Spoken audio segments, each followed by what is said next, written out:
bahas pada hari ini, kemana sih uang 200T itu akan disalurkan dan apa dampak positif dan dampak negatif dari penyaluran uang 200T tersebut. Nah, di sini akan kita kupas dan kita akan berdiskusi terkait uang tersebut yang akan dibawakan oleh pemateri kita, yaitu Hadasa dan John. Untuk Hadasa dan John, saya persilakan.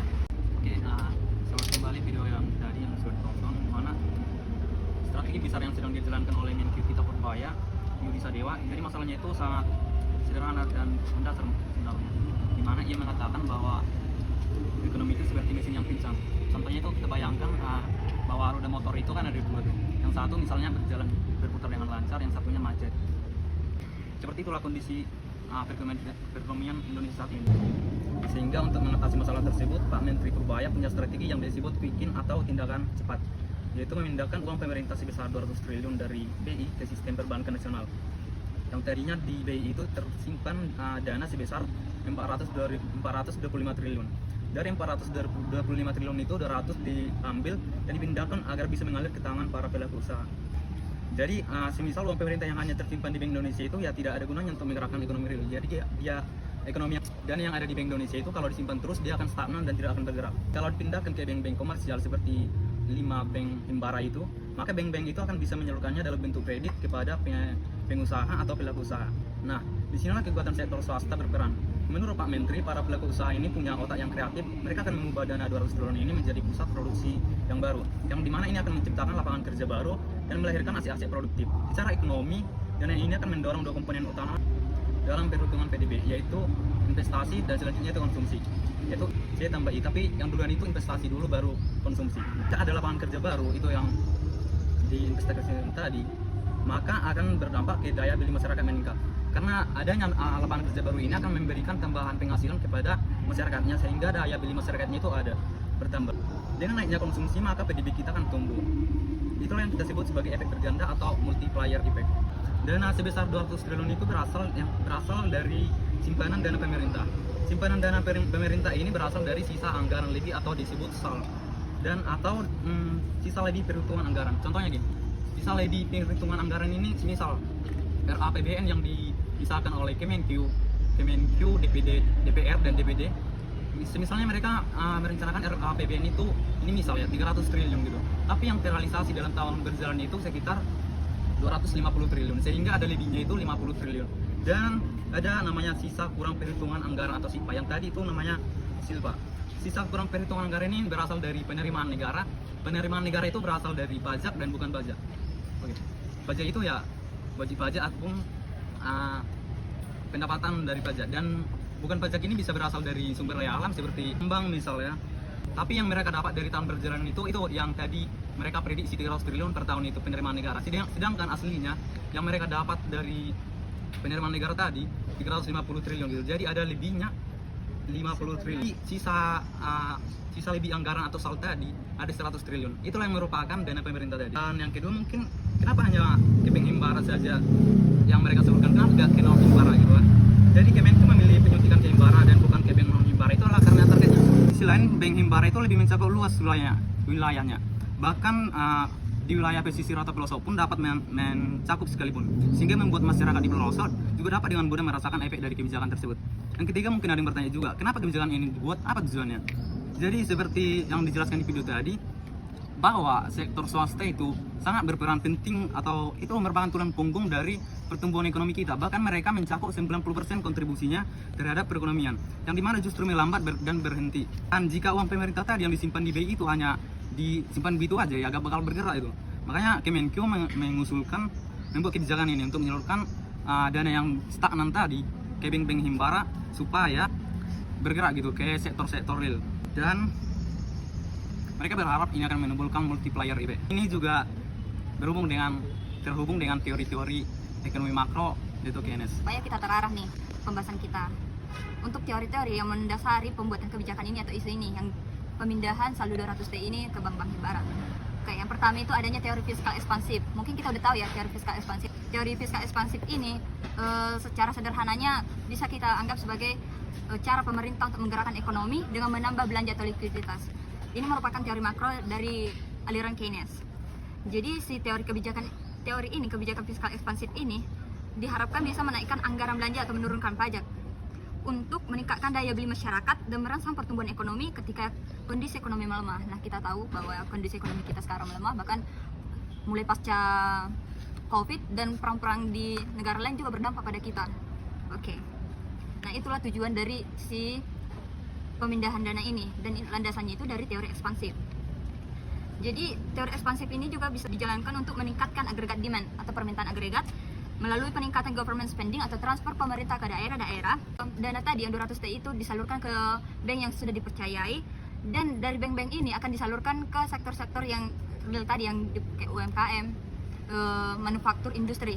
Kita tahu bahwa manufaktur industri ini menyerap tenaga kerja yang sangat banyak, dan dampaknya itu ke PDB itu sangat besar ya. Menurut teori ini, pasar tidak selalu mampu menyeimbangkan diri, terutama pada kondisi depresi atau resesi. Kita tahu kayak tadi yang dibilangnya itu, adanya penyimpangan itu dari swasta ke pemerintah itu. Jadi dengan adanya kebijakan ini bisa sejalan supaya si pemerintah yang mempunyai kebijakan lah, dia bisa memberikan dananya itu yang 200 T itu, yang stagnan itu ke bank-bank, dan bank ini akan menyalurkannya ke sektor-sektor yaitu swasta, sehingga pertumbuhan ekonomi bisa meningkat. Dan dari sinilah yang namanya multiplier effect. Jadi multiplier effect ini yaitu pengganda. Misal nih, setelah si pemerintah transfer dananya 200 triliun, diharapkan dari 200 triliun ini berlipat ganda jadi 400 triliun harapannya, tapi sebenarnya belum tentu segitu, tapi diharapkan, karena itulah multiplier effect. Dua, mungkin ada kebijakan, ada dasar teori intermediasi keuangan. Seperti yang kita tahu, intermediasi itu secara sederhananya yaitu si bank jadi perantara antara penabung dengan peminjam, antara debitur dengan kreditur, dan melalui intermediasi ini bisa mengurangi biaya dan risiko terjadinya penyalahgunaan dana. Dan ada teori yang ketiga, yaitu teori multiplier effect tadi dan transmisi kebijakan. Multiplier effect ini kan dikembangkan oleh si John Maynard Keynes nih, yang menjelaskan bahwa setiap injeksi, setiap suntikan dana ke dalam sistem ekonomi akan menghasilkan dampak berganda dan terhadap output dan pendapatan nasional. Dalam konteks ini, 200 T ini disalurkan ke Bank Himbara yang diharapkan menciptakan kredit multiplier effect, di mana setiap rupiah yang disalurkan sebagai kredit akan menghasilkan aktivitas ekonomi yang lebih besar dari nilai nominal tersebut. Itulah tadi, yang 200 T diharapkan lebih dari 200 T. Dan mekanisme transmisi kebijakan fiskal ini melalui perbankan kerja dan logikanya gini, peningkatan likuiditas bank. Likuiditas itu yang dapat cair cepat akan menurunkan cost of fund, sehingga bank dapat menurunkan suku bunga kredit dan meningkatkan volume penyaluran kredit. Seperti kita tahu, kalau suku bunga turun, investasi juga akan meningkat. Keempat juga yaitu koordinasi kebijakan fiskal dan moneter. Di sini fiskal sebagai yang kita sebagai pemerintah, dan moneter yang bagiannya Kemenkeu atau BI. Mereka bekerja sama supaya dengan adanya kerjasama ini diharapkan pertumbuhan ekonomi dapat berjalan sesuai yang ditargetkan.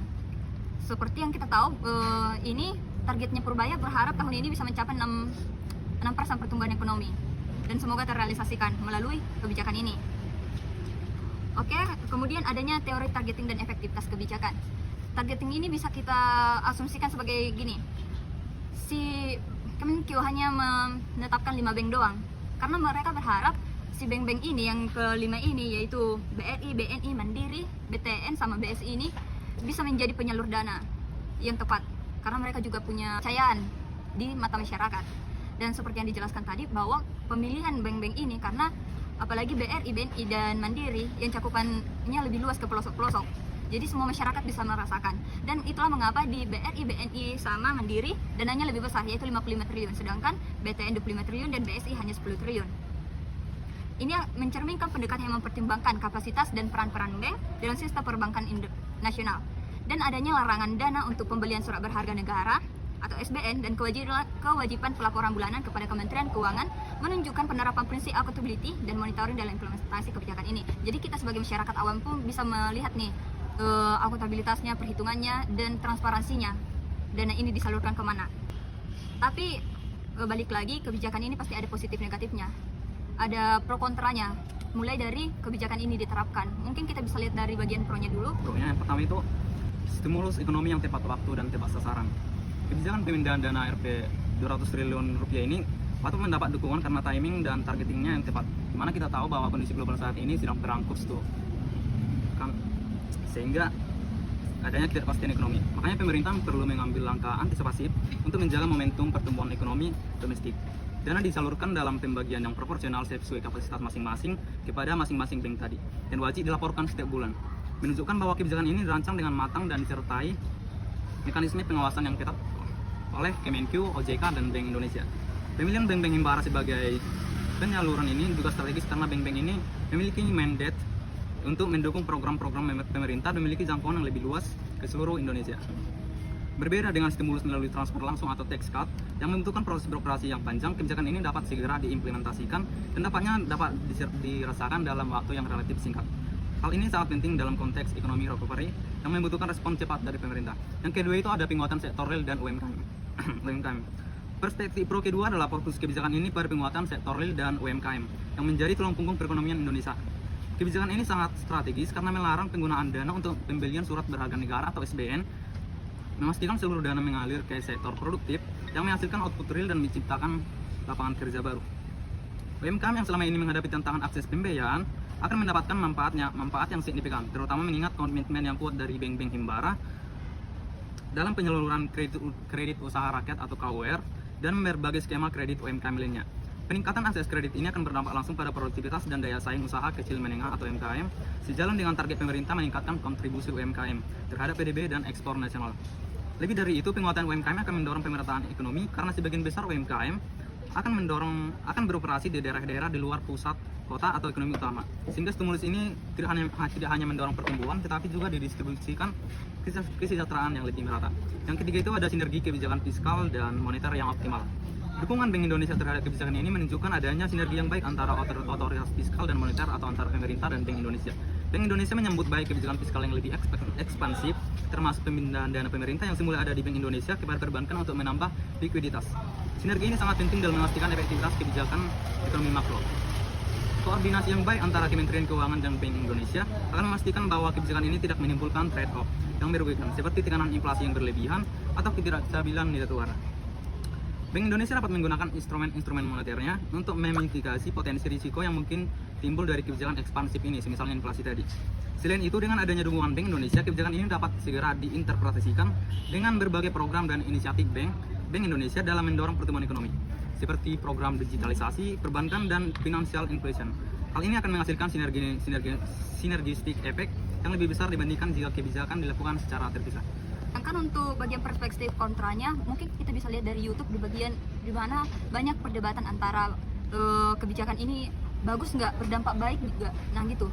Nah untuk itu kita bisa melihat dari perspektif orang-orang ekonomi nih, yang melihat dari sisi kontranya.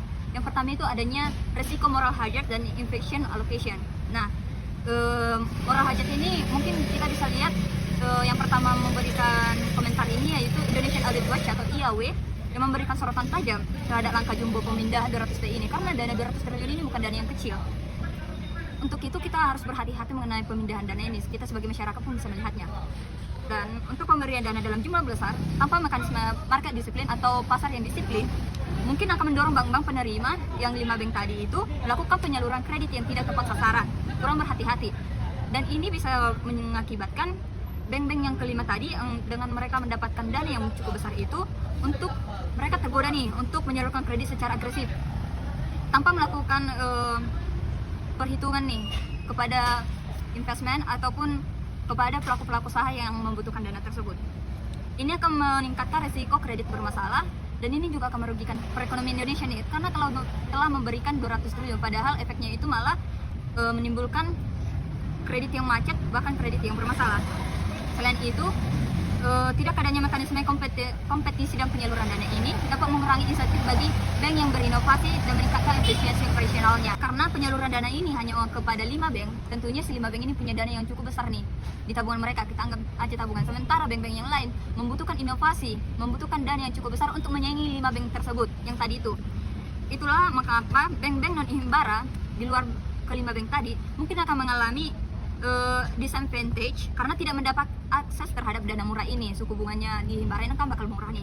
Jadi ada persaingan yang kurang baik antara bank himbara dan bank non himbara yang dapat mendistorsi kompetisi di industri perbankan. Adanya juga pendapat ahli mengenai akan terjadinya tekanan inflasi dan overheating ekonomi, di mana jika dana yang cukup besar ini yang 200 triliun ini diinjeksikan, disuntikan ke bank-bank himbara, bakal menyebabkan expensive money supply yang berujung pada tekanan inflasi, di mana bahwa peningkatan money supply ini atau penawaran uang ini yang tidak diimbangi dengan peningkatan output. Padahal yang diharapkan dari penyaluran dana ini kan output real yang meningkat. Padahal jika tidak diimbangi dengan peningkatan output tadi yang diharapkan itu, yang proporsional akan menyebabkan inflasi. Dalam kondisi ekonomi yang sudah mulai pulih, kita kan ini udah mulai pulih nih dari pasca ini. Tapi malah dana tersebut tidak tepat sasaran. Ini akan berdampak pada overheating dan mengganggu stabilitas ekonomi makro secara keseluruhan. Dan jika dana yang disalurkan tidak benar-benar masuk ke sektor produktif yang diharapkan seperti UMKM, sektor real tadi, investment, dan industri-industri yang dapat menarik lapangan kerja yang banyak, jika tidak sesuai dengan target mereka, ini akan menyebabkan tekanan inflasi yang tinggi yang akan merugikan kita sebagai masyarakat, apalagi terutama kepada masyarakat yang berpenghasilan rendah, buruh, petani. Nah, yang ini juga akan mengurangi daya beli real masyarakat yang bertentangan dengan tujuan awal kebijakan ini. Sedangkan kebijakan ini diharapkan untuk meningkatkan konsumsi. Tapi jika terjadinya inflasi dan tidak tepat sasaran, ini akan merugikan kita sebagai masyarakat karena akan terjadinya inflasi. Kemudian ada kritik ketiga mengenai keterbatasan mekanisme monitor dan potensi penyalahgunaan. Meskipun dengan kebijakan ini akan ada pengawasan langsung dari BI, OJK, dan Kemenq, serta adanya laporan tiap bulan, belum tentu ini sesuai laporannya karena ada keterbatasan dalam mekanisme monitoring dan potensi penyalahgunaan dana. Meskipun ada kewajiban tadi pelaporan itu dan mekanisme pengawasan dari BI, Kemenq, sama OJK, pengawasan yang ada mungkin belum cukup komprehensif untuk memastikan dana-dana besar ini disalurkan sesuai dengan tujuan yang ditetapkan tadi, yaitu memperkuat likuiditas perbankan, yaitu menyalurkan kredit ke sektor real, mendorong kredit produktif, yaitu UMKM, industri, dan padat karya, serta mengurangi stagnasi peredaran uang, yaitu uang yang mengendap di BI. Dampaknya juga relatif kecil terhadap pertumbuhan ekonomi, yang kemudian jika dana ini disalurkan diharapkan dampaknya lebih tinggi. Sangat menarik sekali ya untuk pembahasan kita pada hari ini terkait pemindahan uang dari Bank Indonesia ke Bank Umum, yaitu sebesar 200 triliun ke Bank Himbara. Yang pertama dari BRI sebesar 55T, kepada BNI 55 triliun, ke Mandiri 55 triliun, BTN 25 triliun, dan juga BSI 10 triliun. Di sini harapannya tujuan dari pemindahan barang ini adalah untuk meningkatkan pertumbuhan ataupun mempercepat pertumbuhan ekonomi kita. Seperti yang kita ketahui, pertumbuhan ekonomi yaitu komponennya dari pertumbuhan ekonomi itu sendiri ada konsumsi, investasi, government expenditure, ekspor, dan juga impor. Nah, yang paling kena ke pertumbuhan ekonomi itu tadi, komponen utama yang paling kena ke pertumbuhan ekonomi dari pemindahan uang 200T itu yang pertama kepada investasi dan yang kedua kepada konsumsi. Terus selanjutnya tadi kita udah mendengarkan ada multiplier effect gitu. Apa sih multiplier effect dari pemindahan uang 200T ini kepada bank-bank umum ke Bank Himbara itu tadi? Ya, yang pertama itu tujuannya adalah seperti yang kita ketahui, contohnya Bank Indonesia memberikan uang kepada Bank Umum dengan harapan bahwasanya Bank Umum mampu memberikan kredit yang lebih banyak kepada pelaku usaha seperti kepada perusahaan-perusahaan besar. Ya, contohnya ketika mereka nanti sudah mendapatkan uang tersebut, mereka bisa dapat memproduksi barang dan jasa yang jauh lebih banyak lagi. Ya, tujuannya ketika barang dan jasa yang semakin banyak, berarti mereka membutuhkan tenaga kerja yang semakin banyak. Jadi tujuannya adalah ketika tenaga kerja semakin banyak, maka pengangguran akan berkurang. Pengangguran akan berkurang, para penganggur akan mendapatkan uang dan mereka bisa dapat mengonsumsi barang dan jasa yang akan mereka butuhkan dalam kehidupannya sehari-hari. Oke, ini sangat menarik ya teman-teman. Baik, kita akan membuka sesi Q&A. Siapa nih dari teman-teman sekalian yang mau memberikan pertanyaan? Untuk sesi pertama saya memberikan 3 penanya. Atau gini, untuk memancing gairah teman-teman semua untuk membahas diskusi kali ini, maka dari pemateri akan memberikan pertanyaan buat teman-teman semua. Persiapkan jawaban-jawaban yang benar-benar terstruktur berdasarkan teori-teori yang sudah dijelaskan tadi. Oke, buat Kak Aca diberikan pertanyaannya, Kak. Mungkin simpel aja ya. Jadi pertanyaan yang pertama itu yang bisa kita diskusikan, kenapa nih pemerintah kasih dananya lewat bank, bukan langsung ke masyarakatnya? Bukannya dengan kita memberikan ke masyarakat nih, pemerintah memberikan langsung ke masyarakat, dana yang 200 triliun tadi langsung berdampak nih, si masyarakatnya bisa menggunakan uang itu untuk konsumsi atau investasi. Nah, kenapa ke dana tersebut, dana 200 triliun itu malah ke bank-bank Himbara yang ke 5 bank tersebut, bukan langsung ke masyarakat? Mungkin bisa dijawab dan didiskusikan bersama.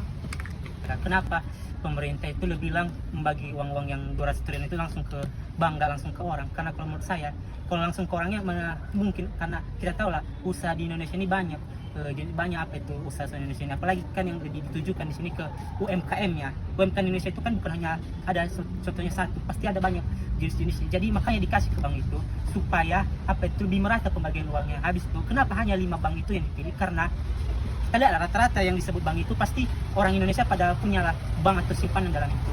Jadi kalau contohnya dikasih di bank yang milik swasta, pemerintah belum yakin secara pasti apakah rakyat banyak yang menabung atau berinvestasi di perusahaan tersebut. Jadi lebih percaya mereka ke kelima tersebut karena selain daripada sudah kerjasama pemerintah sama mereka, pemerintah juga lebih apa itu tahu kalau masyarakat lebih banyak menabung atau membuka tabungan mereka di 5 bank tersebut. Itu menurut saya. Oke, berarti istilahnya di sini kepercayaan UMKM itu atau pelaku usaha itu lebih percaya ke bank BUMN daripada bank swasta, begitu ya kesimpulannya. Oke, selanjutnya ada yang mau berdiskusi lagi? Jawab kenapa dana yang 200 triliun itu disalurkan lewat bank himbara dulu, bukan langsung ke masyarakat. Karena mungkin kalau disalurkan lewat bank himbara dulu itu lebih terkontrol dan bank juga dapat memilih ke masyarakat bagaimana nanti disalurkan uang itu, dan lebih ke produktif sih. Kan kalau langsung ke masyarakat kita nggak tahu bener nggak nih masyarakat ini membutuhkan, ini pas nggak gitu. Jadi kenapa harus lewat bank dulu, ya lebih apa, itu lebih produktif untuk keuangannya nanti dan lebih terkontrol kemana uang itu akan disalurkan gitu. Itu aja sih menurut saya. Oke, jadi istilahnya lebih tepat sasaran lah ya, langsung kena gitu ke pelaku usahanya gitu. Oke, mungkin ada tanggapan dari pemateri terkait jawaban yang disampaikan atau ada yang mau ditambahi gitu? Silakan. Oke. Dari kedua jawaban tersebut memang benar ya, pemilihannya itu adanya tepat sasaran dan kepercayaan UMKM terhadap kelima bank tersebut. Nah, pemilihan jalur dalam penyaluran stimulus 200 triliun ini memiliki beberapa pendapat nih, kenapa hanya kelima bank itu dan kenapa ke bank juga langsung ke masyarakatnya. Yang pertama, adanya efisiensi administrasi. Nah, karena kan bank ini kan ada administrasinya nih, mereka punya kebijakan untuk mengurangi risiko. Nah, dengan si pemerintah memberikan kelima bank yang udah terpercaya, udah adanya efisiensi administrasi dan pengurangan risiko itu, diharapkan uang yang 200 triliun ini bisa berdampak langsung kepada dan tersalurkan tepat sasaran tadi, sesuai dengan jawaban yang kedua. Kemudian mengurangi biaya, karena kalau langsung ke masyarakat kan akan menambah biaya nih. Kita akan butuh kebijakan baru untuk gimana nih biar si masyarakatnya pas nih langsung dapat yang ini sesuai, dan dia si masyarakat ini akan bisa meningkatkan pertumbuhan ekonomi juga. Nah, seperti itu. Kemudian melalui jalur perbankan ini pemerintah dapat memanfaatkan multiplier effect. Itulah kata kunci yang dibilang Kakak Cindy tadi. Karena dengan memanfaatkan multiplier effect yang lebih besar ini, karena setiap rupiah yang disuntikkan, yang diinjeksikan kepada bank-bank tadi akan menghasilkan kredit yang berkali-kali lipat melalui sistem bank tersebut. Kemudian dengan bank-bank himbara ini memiliki jangkauan nasional yang luas. Itulah tadi kenapa kelima bank ini, terutama BRI yang sudah mencapai pelosok-pelosok. Jadi diharapkan melalui bank ini uang tadi 200 triliun itu didistribusikan dananya itu sampai ke daerah-daerah terpencil dan semua masyarakat dapat merasakan dampaknya. Kemudian jalur perbankan memungkinkan adanya alokasi dana yang tepat sasaran, di mana bank akan melakukan seleksi terhadap proyek-proyek yang layak dibiayai berdasarkan kelayakan bisnis. Itulah mereka akan menyeleksi nih UMKM, industri yang tepat untuk menerima suntikan dana tersebut, sehingga akan berdampak pada multiplier effect yang diharapkan tersebut. Kemudian melalui bank, pemerintah dapat memastikan bahwa dana tersebut benar-benar digunakan untuk aktivitas produktif yang dapat menghasilkan output dan bukan untuk konsumsi yang bersifat sementara. Demikian untuk jawaban yang pertama. Mungkin bisa dipahami atau ada pertanyaan lain? Di kebijakan itu kan ada teori multiplier effect kan, yaitu seperti yang kita tahu kalau definisi saya multiplier effect kayak kalau contohnya ada salah satu aja yang bermasalah, pasti yang lain itu bermasalah, karena multiplier effect itu butuh semuanya kan. Setiap apa itu kayak sendi-sendinya atau dasar-dasarnya itu harus saling bekerjasama biar apa yang ditunjukkan atau yang ditujukan itu tercapai. Tapi gimana kalau contohnya ada dikasih dana kan, contohnya ke usaha jasa kopi ini, pembuatan kopi ini dikasih ke sini di sini. Tapi bisa kita bilang di satu daerah itu ada kayak mengalami krisis, dia uang yang dikasih tersebut tidak balik tidak berkembang, malah mengalami kerugian. Gimana cara pemerintah kalau contohnya hal tersebut dampak terjadi, otomatis kan harus ada yang menutupi kerugian itu. Gimana caranya pemerintah itu? Pertanyaan dari Mas Tino, makanya sebelum kebijakan ini dibuat, mereka dari Kemenku mereka sudah menetapkan aturan terlebih dahulu di mana anggaran anggaran ini tidak boleh dipakai untuk surat berharga negara atau SBN, dan ini harus diwajib laporan bulanan gitu. Dan ada tuh bank umum itu ada syarat-syarat tertentunya untuk bisa mendapatkan anggaran ini. Jadi bukan semena-mena gitu. Kalau langsung ngajuin proposalmu ke bank itu, mereka nggak langsung nerima gitu. Mereka ada seleksi-seleksi gitu juga. Makanya bank itu ada namanya 5C, yaitu karakter, capacity, capital, collateral, dan condition. Dimana bank itu ngecek dulu karaktermu gimana, identitasmu gimana, dan apakah kamu bermasalah dengan OJK, apakah kamu sebelumnya pernah ngutang nih ke bank, entah gimana lah, misal entah Shopee, entah apa itu lah. Terus pas kamu ngembaliin yang kau pinjam tadi, utang tadi, apakah tepat waktu ataukah menunggak gitu. Itulah yang menjadi nilai kredit namanya. Jadi nilai kredit kamu itu tercatat di OJK gitu. Jadi itu yang dipakai oleh bank juga. Yang kedua itu kapasitas. Jadi bank itu melihat kemampuan finansialmu dulu. Apakah kamu nanti mampu membayar proposal anggaran yang sudah kamu berikan itu. Ketiga itu modal. Berapa modal yang kau miliki untuk saat ini? Apakah kamu nanti dapat membayar utangmu juga gitu. Ini mirip sama kapasitas. Yang keempat itu kolateral atau agunan atau aset yang kamu punya, misalnya rumah, tanah atau apapun itu aset itu akan sebagai jaminan kamu apabila kamu itu tidak mampu membayar utang itu pada jangka waktu yang sudah ditentukan tadi. Dan dilihat juga kondisinya gimana, faktor ekonomi eksternalnya, bisa dari luar, misalnya itu dari krisis ekonomi maupun penurunan tingkat bunga dari The Fed itu Amerika Serikat. Cuma segitu. Di pertanyaan kedua, jika ada yang mau bertanya dipersilakan. Apa risiko dari kebijakan ini terhadap keuangan negara atau stabilitas perbankan? Nah, itulah tadi mengenai pro kontranya, bagian kontra sesuai lah semua pertanyaan ini. Gimana kalau ada dari kebijakan ini malah menimbulkan risiko, apalagi ke perekonomian Indonesia dan ke perbankan. Kalau misal nih si bank ini nggak hati-hati, nggak buat target nih, nggak seleksi nih, nggak sesuai dengan 5C tadi untuk memberikan uang tadi kredit ini kepada sektor-sektor UMKM lah, industri lah, investment lah gitu kan. Kalau nggak sesuai, mungkin akan terjadi risiko kredit macet, kemudian reckless lending, kemudian adanya beban sistem perbankan akan menimbulkan systematic risk yang kemudian untuk si bank tadi perbankan yang secara menyeluruh nih, ada kan bank-bank swasta juga. Nah, itu akan menimbulkan adanya persaingan antara bank nih. Sedangkan si Himbara ini kan mereka nih udah ada nih dananya. Sedangkan dana bank-bank swasta tadi nggak punya dana. Kalau mereka pengen mengejar nih si Himbara tadi, mereka butuh dana lebih. Mereka biaya personalnya lah. Dan inilah yang menyebabkan akan mengurangi insentif bagi bank untuk berinovasi dan meningkatkan efisiensi operasionalnya. Adanya persaingan. Bahkan bisa jadi resikonya itu persaingan bank yang tidak sehat. Bank-bank non Himbara tadi ini mungkin akan mengalami akses terhadap dana murah ini, tidak dapat menerima akses terhadap dana murah tadi ini, yang dapat mendistorsi kompetisi yang tidak sehat di industri perbankan antara Himbara dan bank swasta. Kemudian untuk perekonomian Indonesia mungkin akan terjadinya inflasi dan overheating ekonomi, di mana jika injeksi ini, suntikan dana tadi ini tidak sesuai dengan tujuan awal pembentukan kebijakan ini akan meningkatkan money supply atau penawaran uang yang berlebihan yang tidak diimbangi dengan peningkatan output yang proporsional. Bisa jadi kayak yang dibilangnya tadi, karena tidak sesuai sasaran ini, UMKM ini bisa aja mereka dapat dananya bukan digunakan untuk berinvestasi dan meningkatkan UMKM-nya, malah untuk konsumsi yang jangka pendek. Nah, inilah yang akan menyebabkan peningkatan outputnya itu malah makin rendah. Itulah resikonya. Kalau output rendah kan pertumbuhan ekonomi juga makin menurun. Nah, itulah yang akan menyebabkan inflasi. Dan dalam kondisi ini, kondisi ekonomi yang sudah mulai pulih lah, kayak kita nih udah mulai pasca pemulihan nih, mungkin akan ada stimulus fiskal yang terlalu besar, justru dapat menyebabkan overheating dan mengganggu stabilitas ekonomi makro. Jika si fiskal sebagai kita anggap aja si pemerintah tadi terlalu ikut campur terhadap perekonomian, tidak adanya kejalanan antara kebijakan fiskal dan moneter, ini akan berpengaruh terhadap pertumbuhan ekonomi yang tidak sejalan.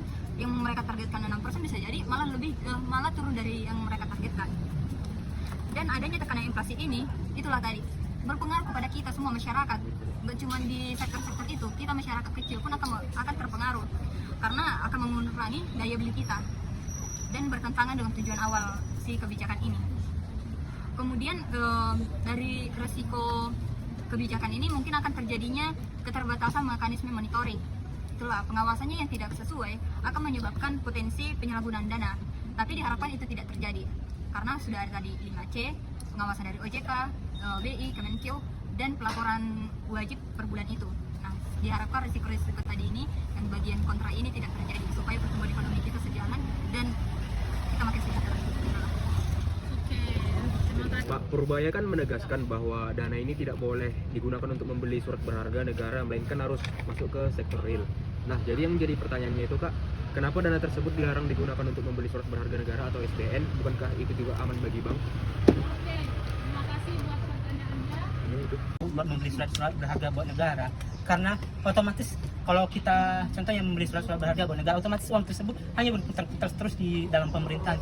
Kan tujuan awal dari Pak Purba Menteri kita ini buat memajukan UMKM, seperti yang pernah lihat saya lihat juga dalam ini di ringkasan ChatGPT.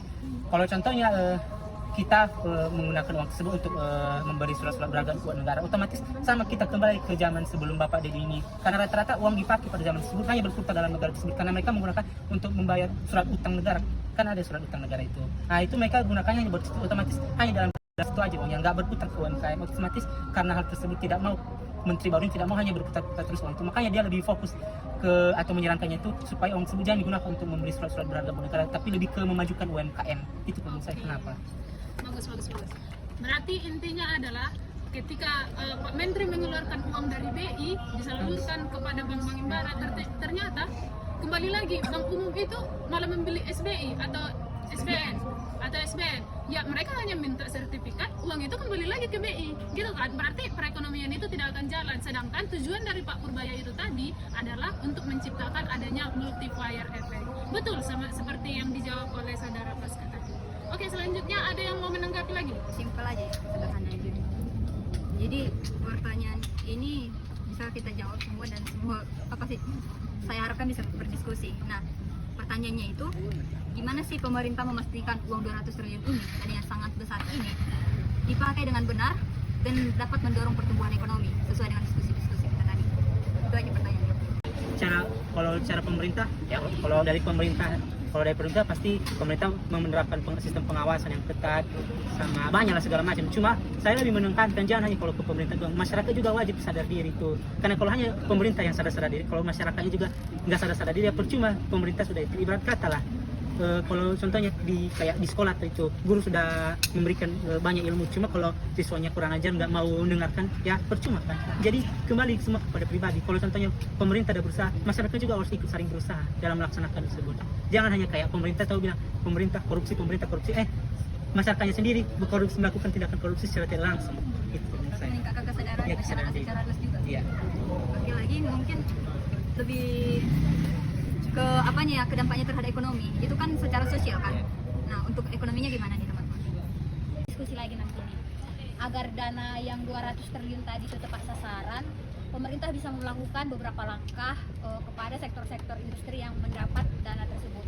Satu, membuat aturan pelaporan rutin, seperti mungkin ada nanti peraturannya yang akan dibuat agar bank dan usaha yang diberikan itu lebih transparan. Terus yang kedua, pengawasan ketat oleh Kementerian Keuangan dan OJK supaya kredit yang diberikan benar-benar diberikan kepada debitur, ke orang yang lebih layak. Terus ketiga, menetapkan target penyaluran. Kan kalau kita disalurkan nih ke UMKM, industri atau ke pertanian, ditargetkan berapa yang cocoknya nih ke UMKM targetnya berapa, terus ke perusahaan targetnya berapa, industri targetnya berapa gitu, biar kayak lebih tepat sasaran aja gitu, jangan terlalu berlebih, jangan ada yang kurang, pokoknya cocok gitu. Itu sih menurut saya. Pertama itu bank melakukan monitoring dan evaluasi berkala. Pemerintah dapat melakukan monitoring dan evaluasi berkala terhadap penyaluran kredit, mencakup pemeriksaan laporan yang diberikan oleh bank himbara mengenai penggunaan data serta analisis dampak ekonomi dari kredit yang disalurkan. Serta evaluasi yang berkelanjutan dapat membantu mengidentifikasi masalah dan melakukan perbaikan. Mungkin itu aja sih. Dari Christina, berarti memang itulah inti dari jawaban dari pertanyaan ini adalah ya di mana harus dimonitoring, yang harus diawasi, baik itu dari OJK, baik itu dari BI maupun baik itu dari kementeriannya langsung. Nah, selanjutnya itu mungkin akan disampaikan dari semua diskusi kita ini akan ditarik satu kesimpulan yang betul-betul yang mengarah ke pemindahan uang 200T ini.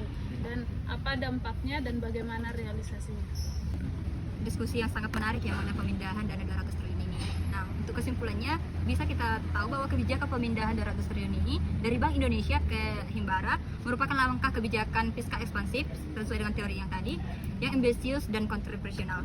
Dari perspektif teoritis, kebijakan ini memiliki landasan yang kuat dalam teori ekonomi makro, khususnya dalam konteks stimulus fiskal melalui jalur perbankan untuk meningkatkan likuiditas dan mendorong penyaluran kredit ke sektor real. Kemudian koordinasi yang baik antara Kementerian Keuangan dan Bank Indonesia menunjukkan adanya sinergi kebijakan fiskal dan moneter yang dapat meningkatkan efektivitas stimulus.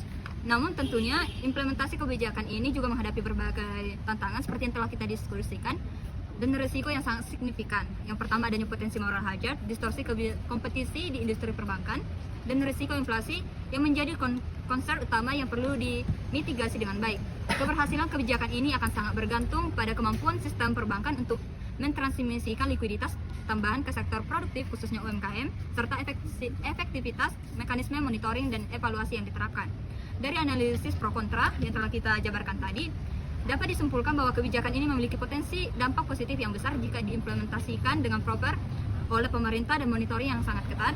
Namun diperlukan kehati-hatian dari implementasinya untuk menghindari konsekuensi-konsekuensi yang dapat merugikan stabilitas sistem keuangan dan kompetensi industri perbankan.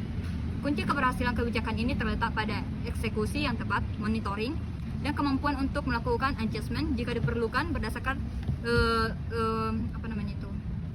apa yang telah terjadi kayak gitu. Kemudian adanya rekomendasi utama, yaitu perlunya penguatan monitoring dan evaluasi, pengembangan exit strategi yang jelas, serta komitmen untuk melakukan pelaporan tiap bulan supaya lebih transparan dan accountability. Dengan pendekatan yang hati-hati mengenai kebijakan pemindahan 200 triliun ini akan berpotensi memberikan kontribusi positif seperti multiplier effect yang akan berdampak juga terhadap pertumbuhan ekonomi Indonesia dan penguatan sektor real, khususnya UMKM yang menjadi tulang punggung perekonomian Indonesia dan industri-industri yang menyerap lapangan kerja yang banyak. Demikian kesimpulan dari diskusi kita hari ini. Oke, sangat menarik sekali ya teman-teman untuk diskusi kita pada hari ini.